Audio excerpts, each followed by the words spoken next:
இன்னைக்கு நம்ம பார்க்க போகிறது இதோ இந்த கோவில் தாங்க. இந்த கோவில் எப்பேற்பட்ட கோவில் அப்படின்றத இந்த காணொலி மூலியமாகவும் இந்த தொகுப்பு மூலியமாகவும் நம்ம பார்க்கலாம். இந்த கோவில் முக்கியமாக சொல்லப்போனால் ரிஷபராசி கோவில் அப்படின்னு சொல்லுவாங்க. ரிஷபராசியில் ரிஷப லக்கணத்தில் பிறந்த எல்லாருக்குமே இந்த கோவில் சிறப்பு அள்ளித்தரும் அப்படின்வாங்க.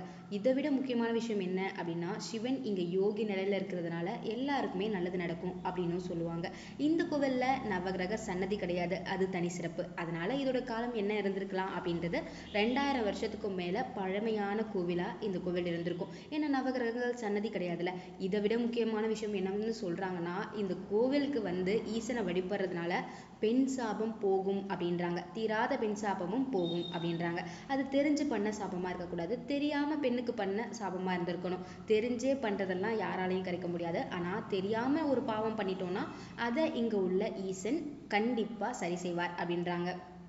அப்படியாப்பட்ட கோவில்களில் தான் இன்னைக்கு நாம சுற்றி பார்க்க போகிறோம். இந்த கோவில் எங்கே இருக்குது அப்படின்னு பார்த்தீங்கன்னா, திருவிசை நல்லூர். இது அதாவது கும்பகோணத்துலேருந்து 10 கிலோமீட்டர் தொலைவில் தான் இந்த திருவிசை நல்லூர் இருக்குது. நல்லூர் அப்படின்னு பேர் இருந்தாலே கண்டிப்பாக ஏதாச்சும் ஒரு விஷயம் இருக்கும். திருன்னு அடைமொழியில் இருந்தாலே அந்த இடத்துல கண்டிப்பாக கோவில் இருக்கும் அப்படின்னு சொல்லுவாங்க.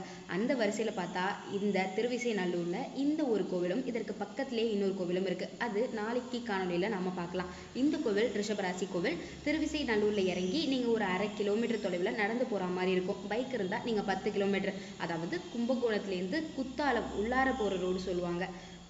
கருப்பூர், கொரநாட்டு கருப்பூர் அந்த வழியில போற ரோட்ல வந்தீங்கன்னா இந்த கோவிலுக்கு நீங்க வந்துடலாம். திருவிசை நல்லூர் அப்படின்னு இருக்கும். வெளியில போர்டு வச்சிருப்பாங்க. அந்த போர்டு பார்த்து உள்ளார நேரா போனீங்கன்னா இந்த கோவிலை நீங்க அடைஞ்சிடலாம். இதுக்கு பக்கத்துலேயே தான் கடகராசி கோவிலும் இருக்கு.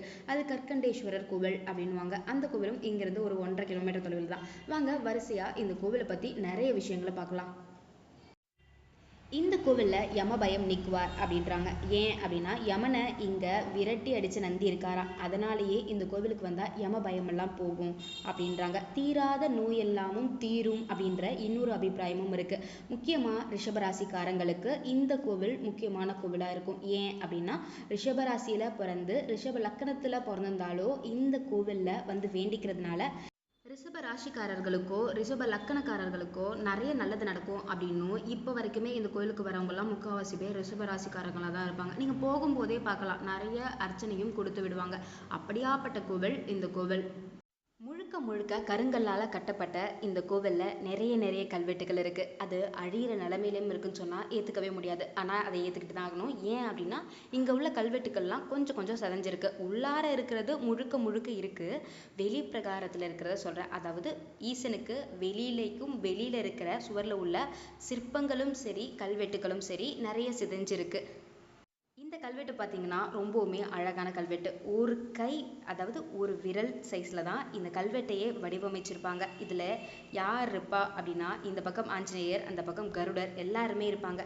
இதுக்கு மேலே ஒரு கல்வெட்டும் இருந்துச்சு. அதாவது இதுக்கு பக்கத்திலேயே இன்னொரு அழகான சிற்ப கல்வெட்டும் இருந்துச்சு. இதெல்லாம் எங்கே இருக்கும் அப்படின்னா, கோவிலை சுற்றிட்டு நீங்கள் வெளிப்பிரகாரத்தை சுற்றும் போது இந்த கல்வெட்டை பார்க்கலாம். அதாவது வலதுபுறத்தில் வெளியிலேயே இந்த கல்வெட்டு இருக்கும். ரொம்ப அழகான காட்சியில் அந்த கல்வெட்டை செதுக்கி வச்சுருப்பாங்க. அப்புறம் எல்லா கோவிலும் மாறினாங்க. ஆனால் இந்த கோவிலில் நவகிரக சன்னதி கிடையாது. அதனாலேயே நவகிரகங்களால் ஏற்படுற தோஷம் இங்கே உள்ள ஈசனை வேண்டதாலேயே தீரும் அப்படின்வாங்க. இங்கே உள்ள ஈசனுக்கு சிவயோகிநாதர் அப்படின்ற பேரும் உண்டு. இந்த கோவிலுக்குன்னு நிறைய வரலாறுகள் முன்னொரு காலத்தில் இருந்திருக்கு. இப்போ வரைக்குமே இந்த கோவிலில் நிறைய விஷயங்களும் நடந்துகிட்டு இருக்கு. இங்கே நந்திக்கு அபிஷேகம் ரொம்ப சிறப்பாக இருக்கும் அப்படின்னே சொல்கிறாங்க.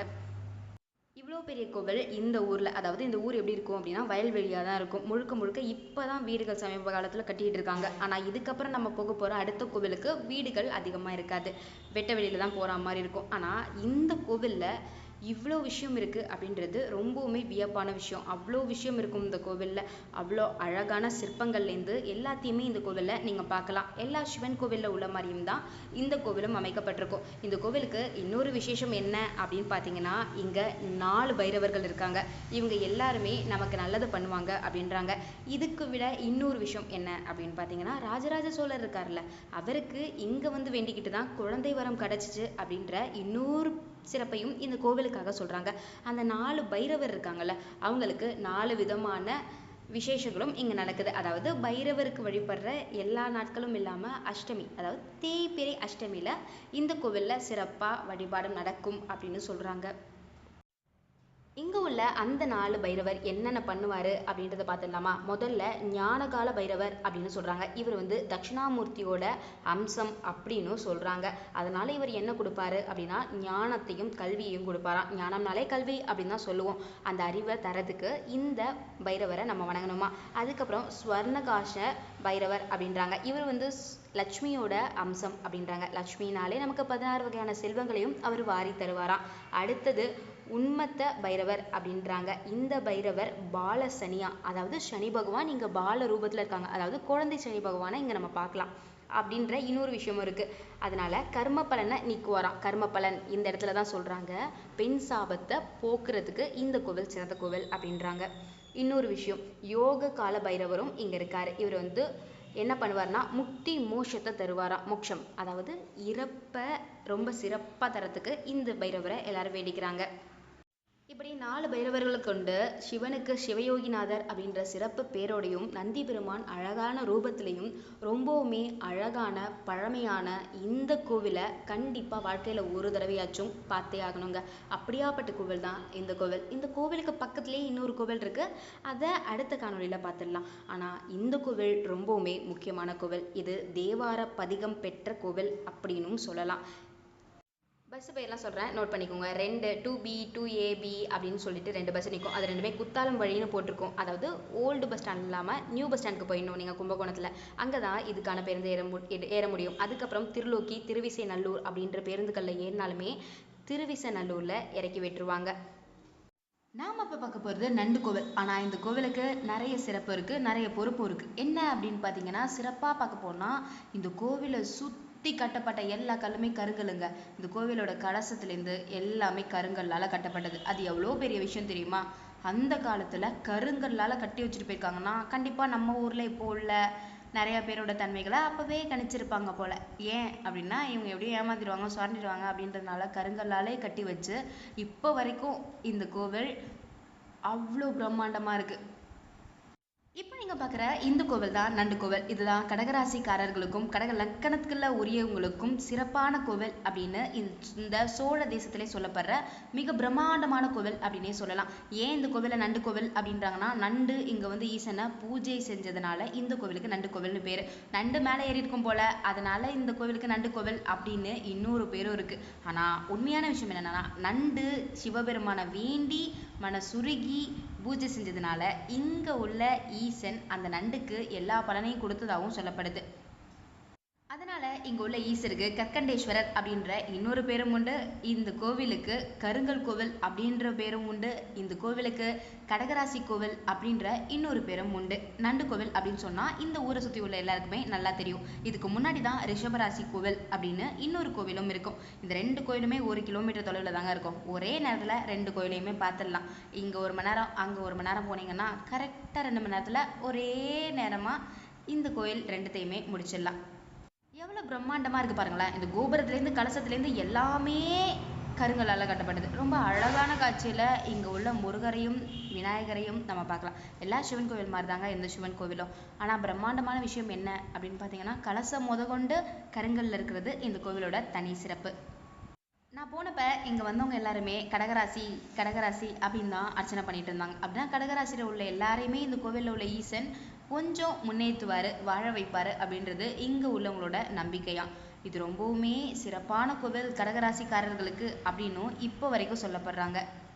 நீங்கள் கடகராசிக்காரரா? உங்களை சுற்றி உள்ள யாராச்சும் ஒருத்தவங்க கடகராசிக்காரரா? அவங்களோட லக்னம்னாச்சும் கடகராசியா? கண்டிப்பாக இந்த கோவிலில் வந்து பாருங்கள். ஒரு தடவை வந்து பார்த்தாலே வாழ்க்கையில் ஏதாச்சும் ஒரு மாற்றம் வரும் அப்படின்னு இங்கே உள்ள ஐயர் எல்லாருமே சொல்கிறாங்க. அதுதான் இந்த கோவிலோட சிறப்பாக இப்போ வரைக்குமே சொல்லிட்டு இருக்காங்க. அதனால் இந்த கோவிலை கண்டிப்பாக பார்க்கலாம். இல்லைனாலும் இந்த கோவிலை கண்டிப்பாக பார்க்க வேண்டிய ஒரு கோவில் தான். ஏன் அப்படின்னா இதை மாதிரி கருங்கல்லாலேயே முழுக்க முழுக்க கட்டப்பட்ட கோவில் இப்போது இந்த கோவிலுமே இல்லை. ரொம்ப அழகான காட்சியில் இங்கே கருங்கல்ல ரொம்ப அழகாக ஈசன் இருப்பார். உண்மையிலே அழகான கோவில்.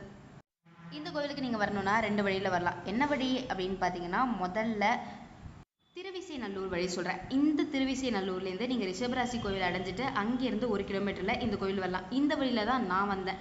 இந்த வழியில் வந்தால் ஈஸி அப்படின்லாம் சொல்ல முடியாது. வயல்வெளி ரொம்ப அழகாக பார்த்துட்டே வந்துடலாம். ஆனால் நீங்கள் தனியாக வர்றது சேஃப் கிடையாது. யார் கூடயாச்சும் வந்தால் ரொம்ப நல்லாயிருக்கும்.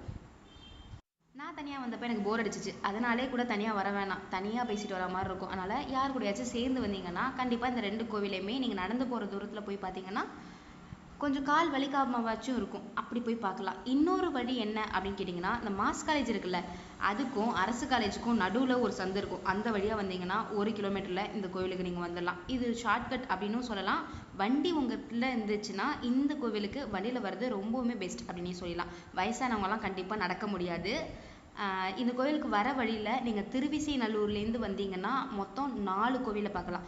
முதல்ல அங்கே உள்ள பிரத்யங்கா தேவி கோயிலை பார்க்கலாம். ரொம்ப அழகாக இருப்பாங்க அங்கே பிரத்யங்கா தேவி. அங்கே மூலவர் உற்சவர் அப்படின்னு 2 விதத்துலையுமே அங்கே பிரத்யங்கா தேவி இருப்பாங்க. ஆனால் கோவில் ஆடுறது சிவபெருமான். அதுக்கப்புறம் ஒரு முனிவரோட கோவிலாக ஏதோ சொல்லுவாங்க, அங்கேயும் சிவபெருமான் தான். ஆனால் அந்த சிவபெருமான் கேட்டதை கொடுப்பாரு அப்படிலாம் அங்கே எழுதியிருந்துச்சு. அது யாரோட கோவில் அப்படின்னா முனிவர் துறவி அப்படி யாரோ ஒருத்தவங்க அந்த கோவிலை கட்டி வச்சிருக்காங்க. இப்போ வரைக்குமே அவங்க வந்து குறிலாம் சொல்றாங்க அப்படின்னு சொல்லிட்டு இருந்தாங்க. அடுத்த கோவில் என்ன கோவில் அப்படின்னு பார்த்தீங்கன்னா நம்ம ரிஷபராசி கோவில் தான். ரிஷபராசி கோவிலையும் பார்த்துட்டு இங்கே வந்தீங்கன்னா சிறப்பாகவே இந்த கோவிலை நீங்கள் முழுக்க முழுக்க தரிசிச்சிடலாம். இங்கேருந்து அதுக்கப்புறம் நீங்கள் எங்கே வேணாலும் போய்க்கலாம். அது மாதிரியான ஒரு அமைப்பில் தான் இந்த கோவில் நீங்கள் வர வேண்டியதாக இருக்கும். இந்த கோவிலில் பார்த்தீங்கன்னா இன்னொரு சிறப்பான விஷயம் என்ன அப்படின்னு பார்த்தீங்கன்னா, சோழ அரசர் ஒருத்தர் வந்து இங்கே வந்து இந்த ஈசனை வேண்டிட்டு போகிறதுனால அவரோட நோய் நொடியெல்லாம் தீர்ந்து அவருக்கு பதவி பிரமாணம் கிடைச்சதாகவும் சொல்கிறாங்க. அதனாலேயே அவர் திரும்ப இந்த கோவிலுக்கு வந்து திருப்பணி பண்ணதாகவும் சொல்கிறாங்க. எங்கள் உள்ள ஈசன் 2000 வருஷத்துலேருந்து 3000 வருஷம் பழமையானவர். கட்டிடக்கலை கண்டிப்பாக சோழர்களோட தான். 2000 வருஷத்துலேருந்து 3000 வருஷம் பழமையான கட்டிடக்கலை இந்த கட்டிடக்கலை. இதை மாதிரியான அமைப்பில் வேற எங்கேயும் கோபுரமும் நீங்கள் பார்க்க முடியாது, கலசமும் நீங்கள் பார்க்க முடியாது. இந்த ஊரை பொறுத்த வரைக்கும் நான் சொல்கிறேன். வேற ஊரில் எப்படி இருக்குது அப்படிலாம் தெரில. ஆனால் இந்த சோழ தேசத்தை பொறுத்த வரைக்கும் இந்த மாதிரியான அமைப்பில் இந்த ஒரு கோவில் தான் இருக்கும். இந்த கோவில் மிக மிக பிரம்மாண்டமான கோவில் அப்படின்பாங்க. இங்கே 2 அம்மன் இருப்பாங்க. அதாவது அம்பாள் 2 அம்பாள். ஏதாச்சும் ஒரு சில கோவிலில் தான் 2 அம்பாள் பார்க்க முடியும். ஆனால் இந்த கோவிலையும் 2 அம்பாளை நீங்கள் பார்க்கலாம். இந்த கோவிலோட பின்புறத்தில் முருகப்பெருமான் ரொம்ப அழகான காட்சியில் நமக்கு அருள்பாலிப்பார். இங்கே சண்டிகேஸ்வரர் எல்லாருமே இருப்பாங்க.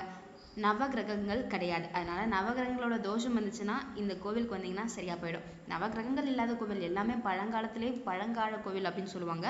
அந்த வரிசையில் பார்த்தீங்கன்னா இந்த கற்கண்டேஸ்வரர் கோவில் ரொம்ப பழங்கால கோவில். இந்த கோவில் எப்பெல்லாம் திறந்திருக்கும் அப்படின்னு பார்த்தீங்கன்னா எல்லா கோவில் மாதிரி இருந்தாங்க. காலையில் 6 மணிக்கு திறப்பாங்க போல், அதுக்கப்புறம் 12 மணிக்கு மூடிடுவாங்க. அதுக்கப்புறம் 4 மணிக்கு திறந்து 8 மணிக்கு மூடிடுவாங்க.